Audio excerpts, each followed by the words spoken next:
So if, for our audience who aren't familiar with this, who haven't seen your previous interviews or the first part of the documentary, with the other parts pending release, hopefully, do you mind describing your career history and your motivation for making this documentary? Historically, I'm a data scientist. That's what we call people who are into both statistics and computer coding. It's what I've done for most of my career. 7 years ago, I was working on a project doing forecasting, actually in the automotive industry. My company's based in the US, although I'm originally from the UK. We do a lot of forecasting. I started to look at population trends around the world, and I was just shocked at what I was seeing. I mean, to the point I didn't actually believe the data initially. The idea that, for example, in Italy right now, we have around 900,000 people aged 50, but only 400,000 newborns. I mean, less than half. The idea that this data is not commonly, people just aren't aware of the scale of birth rate decline around the world. And 7 years ago, I got so concerned for my own children's future, for the future of society. I also felt that because I'm involved with data, I do this for a living, I do forecasting. If I didn't know this, my guess was a lot of other people don't either. And even more than that, it was very obvious the clients that we deal with, who are pretty senior executives often, we're not talking about this. So if corporations aren't talking about it, and I'm not hearing about it from the world of politics or in the media, other than maybe once a year, it's changing a little bit now. I know this in the UK, even in the past week or so, it seems to have changed. And Japan, it's certainly is something that is talked about, but mostly going back to 2016, no one was really talking about birth rate decline. And I just decided I had to, well, my first idea was to write a book about it. I felt I was just about able to, do some research, perhaps travel to Japan and travel to some countries in Europe and figure out a little bit more as to why this trend was happening in some countries more than others. My younger son said, Dad, no one reads books anymore. Younger people don't read books anymore. You have to make a documentary. And at that point, I was like, well, that's not me. There's just no way. I've never in a million years ever considered myself as filmmaking. No. But as luck would have it, a friend of a friend mentioned there was someone out of DC who had been an anchor and roving reporter for a network news channel who was now independent, Elise Miller-Cosgrove. And Elise and I decided, okay, well, let's see if we can at least film some interviews of as I travel around the world so that we have them on record. My thought was, well, that will save me taking notes while I'm talking to people about, whether it's experts or talking to people about their lives. But once we got going and people started opening up about their lives, it was just obvious that I had to make this into a documentary somehow. And 4 years later, COVID hit. The week before lockdown started, we finished filming. So it was incredibly fortuitous because we then had this time for editing. And one thing you could do in COVID lockdown time was edit. And that only took 2 years.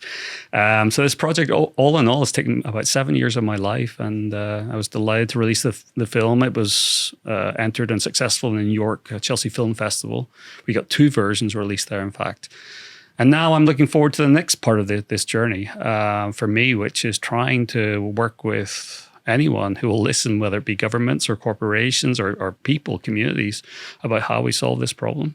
Yeah, it's also, it's funny when you said it's fortuitous that you finished right before lockdowns hit. It also precipitated something that wasn't predicted under lockdown, but that you probably would have seen coming, considering you studied the economic circumstances in Japan, Italy, and Germany, and how they preceded demographic decline.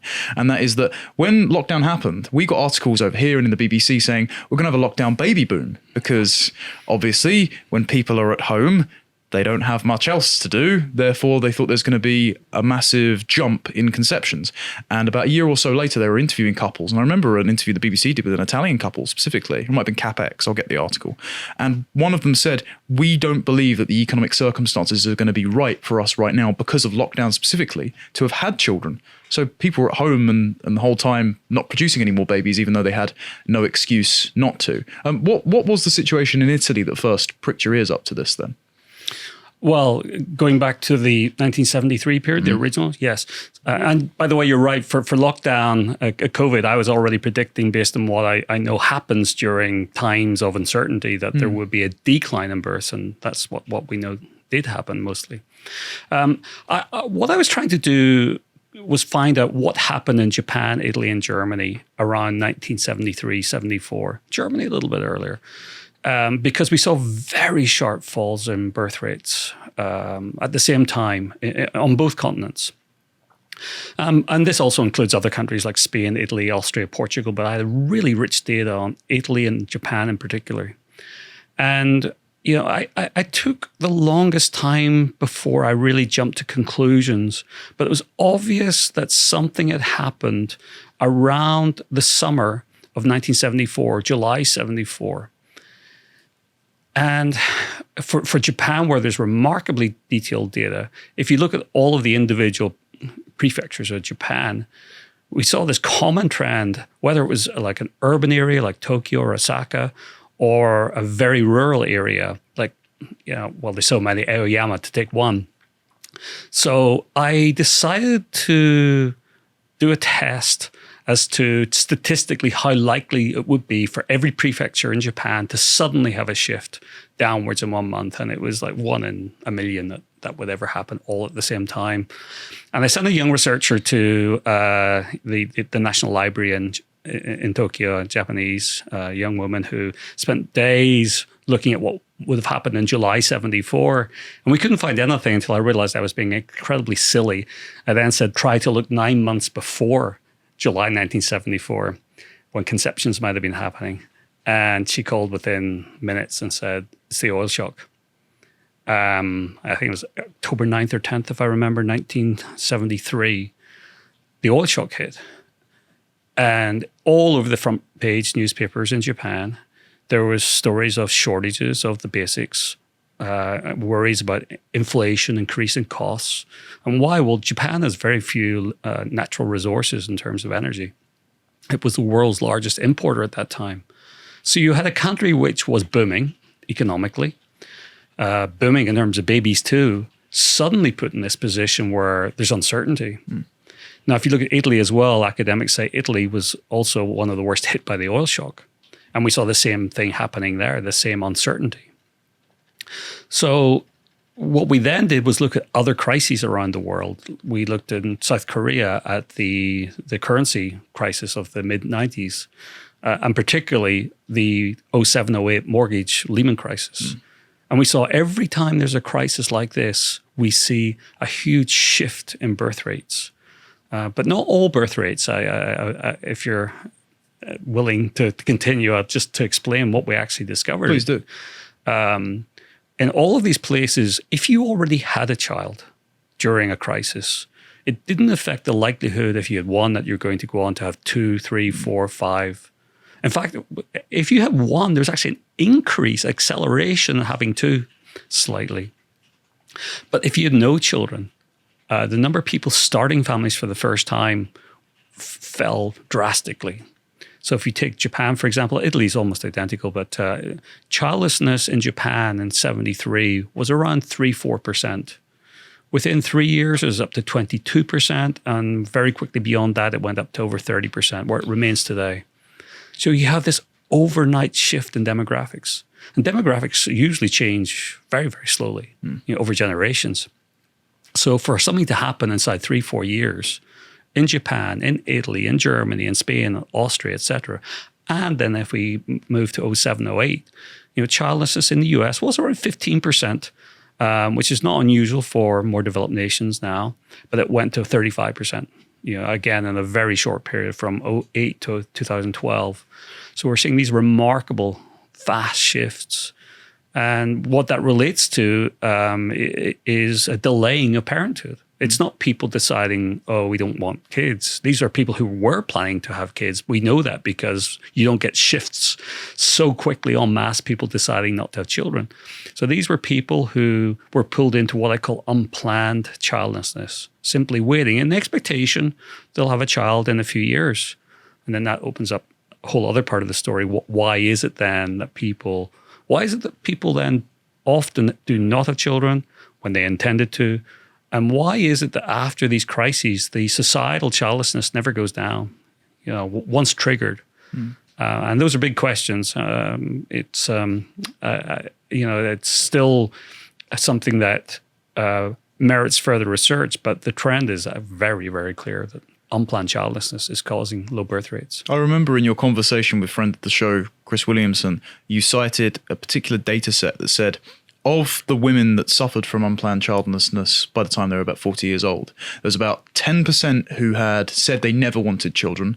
That could be the category which the media are definitely trying to scaremonger young women into by saying the climate crisis. If you have too many babies, you're going to increase CO2, therefore it's irresponsible to bring a child into the world. That number hasn't really shifted from that 10%. There was another 10% who tragically had fertility problems. I suppose we can talk about that later with the WHO findings recently, which is quite worrying.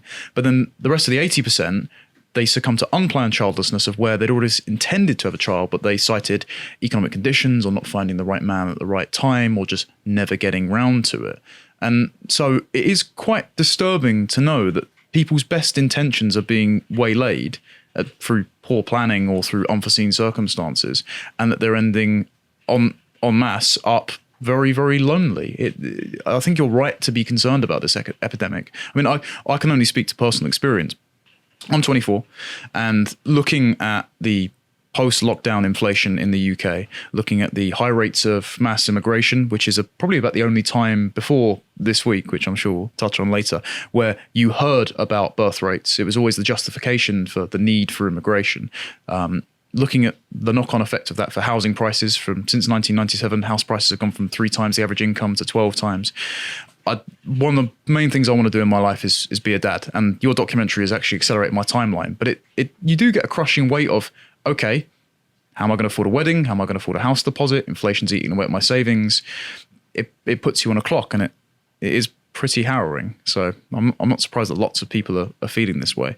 The immigration angle is actually an interesting one to go down, because in your visits, you didn't just go to Western countries. You went to a lot of undeveloped countries where most people would think that the birth rates are a lot higher, and that's why we can import lots of people from those countries to make up the shortfall of the labour force. Do you mind talking a little bit about that? Because that was very surprising. Yes. So the whole immigration question, of course, it's up to any individual nation to decide what the right immigration levels are. What I would say from a really purely almost mathematical point of view is that immigration can never be the solution to the birth rate crisis. So maybe I could cover that first, because I think it's important. And by the way, I consider myself, I am an immigrant. I actually live in Japan now. I've lived in the US before. Family members, if you knew my history, immigration is something that, I think is important in certain numbers.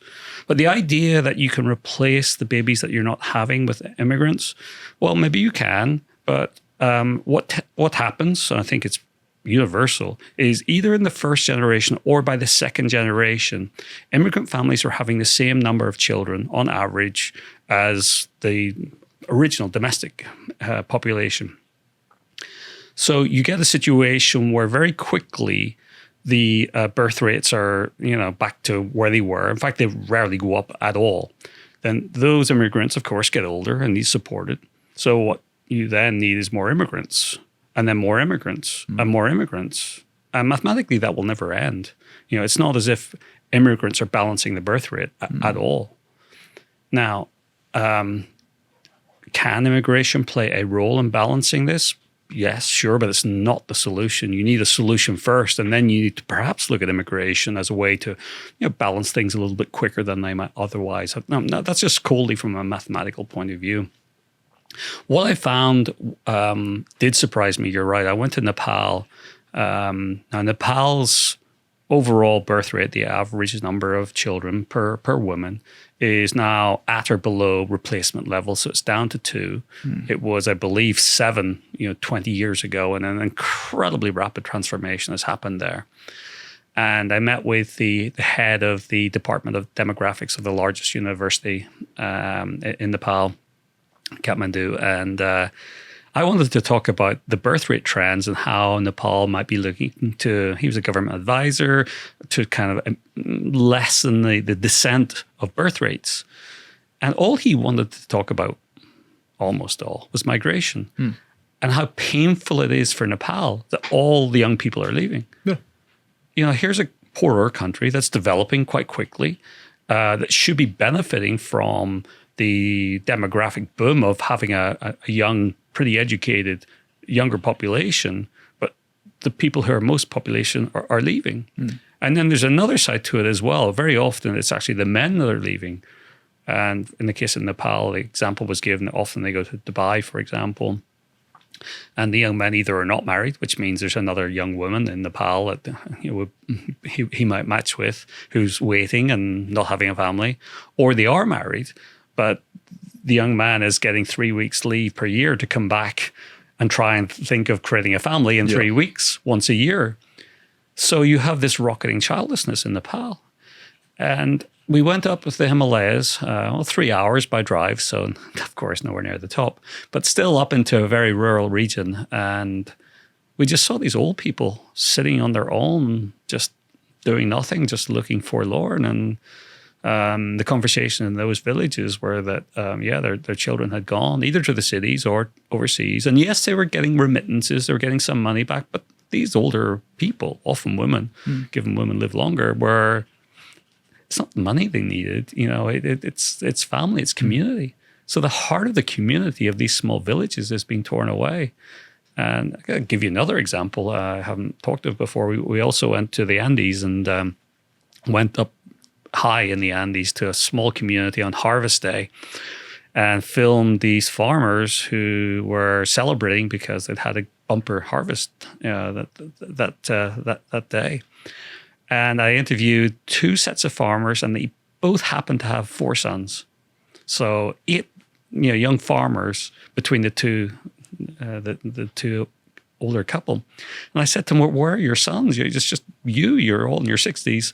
Where are the young men helping you with the harvest?" And like, "Oh, well, they're in the cities or they're overseas." Like all 8 of them.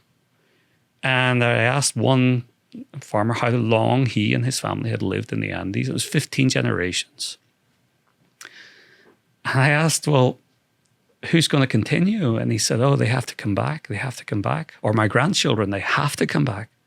But he was trying to convince himself that they would come back. So there's another side to immigration that I wasn't aware of, which is the problem that's left behind.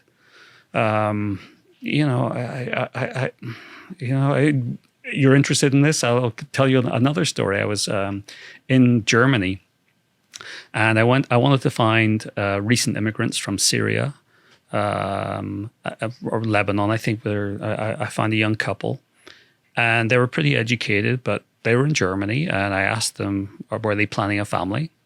And he said, "Yes, of course, but not here. We want to go home. We don't want to start a family here. There's too much uncertainty." They weren't able to work because they had to learn the language first. So they were taking German lessons. But they were saying, but we want to go home. This is not our future here. So I think we get a perception that, welcoming people, well, it's a good thing to welcome people, of course, but we shouldn't always make the assumption that everybody who wants to, immigrate is necessarily here for the long term or necessarily doesn't want to go back home eventually. It just seems very imbalanced the way we talk about immigration, frankly. I think we don't see the other side of the story, in the countries that they leave. We don't understand that some of these people actually really are pining to go home, that's their ultimate goal. And, so I learned a lot about immigration, that it's not just a simple case of it's a magic solution to birth rates. Yeah, well, we see cultural deterioration and alienation in cities resulting from mass immigration over here. But you're right, one of the saddest things, particularly with that example of the farm in the Andes, is that the current paradigm of materialism, constantly importing people to make up for low birth rates and expediently having the incentive to do so because an adult registers on a GDP sheet, whereas a child doesn't for 18 years, that affects us majorly. But there are intangibles that are lost in the gaps, not just the development of developing countries, but if they've got a more agrarian relational economy, well, then you've decimated that inside a year by having nothing to hand these lands, these professions off to down the generation. So you're destroying their culture just as much as ours, just so you can register it on a bar graph rather than having some long-term thinking. And that's pretty tragic. One of the most alarming things that you did was go to India, Bangladesh, Sub-Saharan Africa, where most people think, okay, because the UK is drawing lots of immigrants from Asia and Africa at the moment, that they're going to be endlessly abundant supplies of human capital because their birth rate's much higher. And the really alarming thing you found was actually that India and Bangladesh are on the same demographic trend of sub-replacement birth rates. Yes. So India, I think, is a great example right now because it has effectively just now become the most populous nation on earth, having overtaken China. And its population will continue to increase up to around 1.7 or 1.8 billion people, but then it will stop and it will fall. The great thing about demographics is you can actually see pretty far into the future, 2, 3, 4 decades. For example, if you want to know how many 80-year-olds there might be in the year 2100, you just need to look at how many births there were globally in the year 2020. Those people are already born. Of course, not all will make it to 80, but we have a pretty good idea. So looking a few decades in advance is something that we should be doing more often. And if you were to look at India, you would see that the actual net total births has been falling quite sharply over the past 10 years. Birth rates there are already down to replacement level, 2.0 or less per woman. And what was shocking to me is if you look at states in India, in the south and northeast, they've got birth rates as low as much of Europe, 1.5, 1.6 children per woman. You see the exact same effect happening inside India as is happening in the rest of the world. So for me, I'm really worried about India 50 years from now. If 50 years from now, India is going to become the next Italy or Japan, with a burgeoning number of older people to support and a shrinking number of younger people. It's the same trend. Bangladesh is also incredible. It did go from 7 children down to 2 in only 2.5 decades, and it's continuing to fall. So we see all of these nations. Sub-Saharan Africa, same trend generally, but at a slower pace. I like to compare this to a roller coaster, where countries who are over the top of the tracks, right in the front car, you've got Japan, Italy, Germany's pretty much there. Spain, Italy, South Korea, they're absolutely at the front.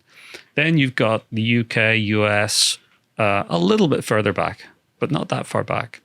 And in between those, Canada actually is really quite surprising, close to the front. Then you're going to have India and, Bangladesh, Nepal, a bunch of countries that are, we think of a high birth rate, but actually Brazil as well, quite shockingly low. Then you have Sub-Saharan Africa in the rear car. But they're on the same trend. We can see the same patterns emerging there. So for example, in Sub-Saharan Africa in recent decades, the average woman has been having 1 fewer child every 15 years. That's a big drop. But some countries like Malawi, Ethiopia, women are having 1 less child every 10 years, which is remarkably fast. So we can see Sub-Saharan African countries on the same trend. I'm estimating that by 2050, a number of countries in Sub-Saharan Africa will be below replacement level as well. Some are slower. Nigeria is falling by 1 child every 25 years. And Nigeria, relatively speaking, in Africa is quite a wealthy country, but it's quite a diversified country or stratified country. You have a lot of extreme poverty in parts, and that's the driver here. Larger families are linked to extreme poverty. If you need a child to go and fetch water because it's 3 miles away, and otherwise your family's going to, starve or go thirsty, you're not thinking about contraception. You're not thinking about, global birth rate issues. You're thinking about survival. Once you put flowing water into a village, once you put a school, there's a complete flip of prioritizations for families. It's all focused on education as much as you can for probably 2, maybe 3 children. So, I've little doubt that there's still challenges of extreme poverty in parts of Nigeria. There clearly are, but the trend, if you just look at the data, directionally, the world's getting wealthier, the world's getting healthier, family sizes are going down everywhere. To watch the full video, please become a premium member at lotuseaters.com.